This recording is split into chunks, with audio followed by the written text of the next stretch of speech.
আমাদের সবাই সিনিয়র আছে ইলিগাল মাইগ্রেন্টসটা এটা আজকের বিষয় না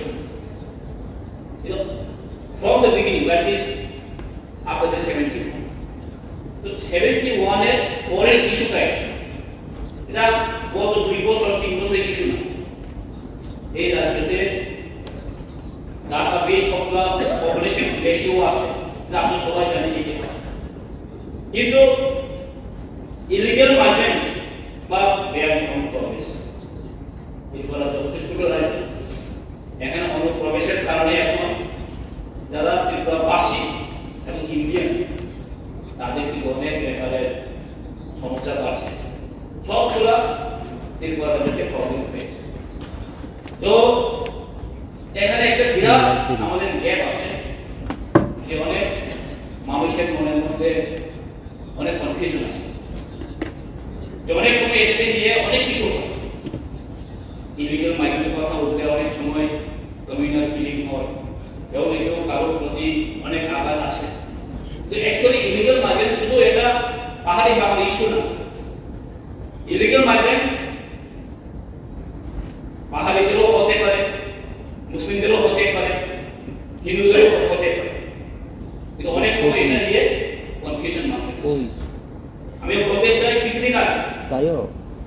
কিছুদিন আগে যে সময় যে 19 তারিখ মে আমলো কথা হচ্ছে তো যে মিনিস্টার অফ হোম অ্যাফেয়ার্স থেকে যে নোটিফিকেশন আসা একবার যে বিধানসভা বাইরে বাইরে অনেক কিছু মুভমেন্ট হয়েছে অনেক কিছু ডেপুটেশন হয়েছে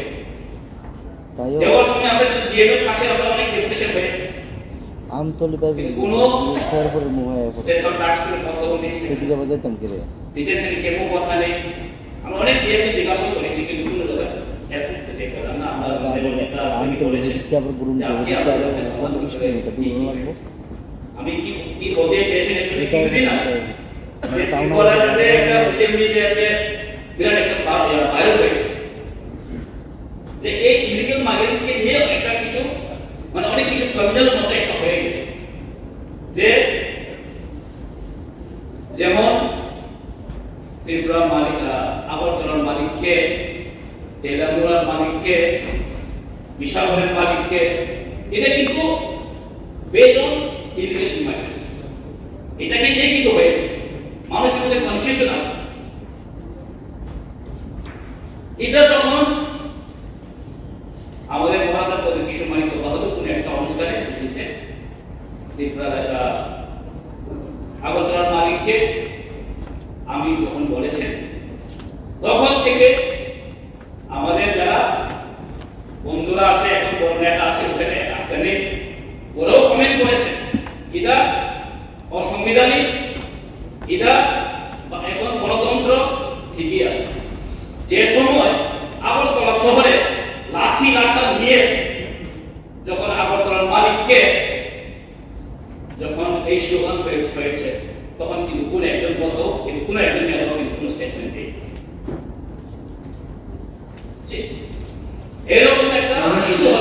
প্রাসঙ্গিক বলুন কনফিউশন একটা মানুষের কাছে কনফিউশন এই কনফিউশন কিন্তু আজকের কথা নয় কিন্তু ফ্রম দা যে সময় 1971 এর পরে যে বামফ্রন্টরা সরকারে ছিলেন তখন থেকে এই ইলিগাল ইমাইগ্রেশন কিন্তু কোনো কিছু তারা বলেন আমি মাননীয় মুখ্যমন্ত্রীকে অনেক ধন্যবাদ জানাতে চাই উনি আজকে এই ইলিগাল ইমাইগ্রেশনকে প্রতিরোধ করার জন্য উনি যথেষ্ট চেষ্টা করেছেন তার জন্য উনি লক্ষ্য দিতে পেরেছেন আমি অসংখ্য ধন্যবাদ জানাতে মাননীয় মুখ্যমন্ত্রী কিন্তু ত্রিপুরার যে ইতিহাস এটাও আমাদের চিন্তা রাখতে হবে এটাও আমাদের জানতে হবে যে আজকে থেকে 1949 সনে 15 অক্টোবরে যদি আমাদের মহারানী কাঞ্চনপ্রভা দেবী যদি এক মার্জার এগ্রিমেন্ট না করতে ভারতের সঙ্গে তাহলে আজকে ত্রিপুরা অ্যাবসেন্ট হবে এটা কিন্তু আমাদের থাকতে হবে ইতিহাস আমাদের মনে রাখতে হবে ইতিহাস যেটা আজকে আমাদের আমি দেখেছিলাম আমাদের গভর্নমেন্ট একজন আছে উনি যেভাবে কথা বলেছেন এটা ঠিক আছে বা এখন ত্রিপুরা গণতন্ত্রের মধ্যে আছে মাত্র আমরা করেছি তারপরে গণতন্ত্র হয়েছে আমাদের একজন অপোজিশন লিডার উনিও বলেছেন এটা নাকি বলে অসাংবিধানিক কেন অসাংবিধানিক হবে ওনার যত পুরো উনি যদি সাইন করেছে ওনারাই মালিক বলে এই অর্থে ইদান আছে আমি ইলেকট্রিক দেবো সেগুলো আসার কথা। তো আমি কেন বলছি অ্যাকচুয়ালি এটা মানুষের মধ্যে যে একটা বিভ্রান্ত একটা আমাদের কাছে কনফিউশন যে লিগ্যাল ইমার্জেন্সিটা কি এটাকে অ্যাকচুয়ালি আমি বলতে চাই এবং আগামী দিনে এই ইলিগ্যাল ইমার্জেন্সিটা আমাদের সবাই মিলে আটকাতে হবে। এটা শুধু এটা আমাদের ইস্যু না, শুধু টিপ্রামতা ইস্যু না, শুধু কারো ইস্যু না, এটা আমাদের ত্রিপুরার পাশের জন্য